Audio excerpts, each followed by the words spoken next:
তালা ভেঙে চুরি করেছিলাম 4 প্যাকেট সিগারেট, তার মধ্যে 1 প্যাকেট খেয়েছি আর 50টি টাকা আমরা নিয়েছিলাম। আমরা ওইটা শিবুদা ভালো মানুষ, তাকে কালকে গিয়ে ফেরত দিয়ে দেবো। চোরেরা সৎ হয় না কে বলল?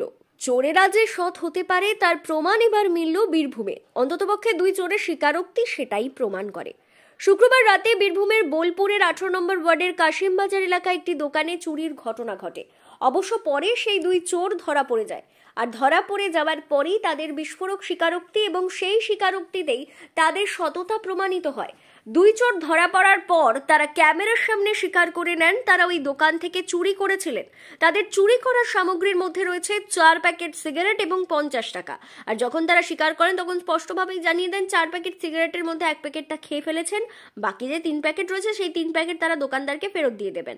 এমনকি দোকানদার খুব ভালো মানুষ বলেও তারা জানান। আর এই ভালো মানুষ হওয়ার কারণে 3 প্যাকেট সিগারেট ফেরত দেওয়ার প্রতিশ্রুতি দিয়েছেন।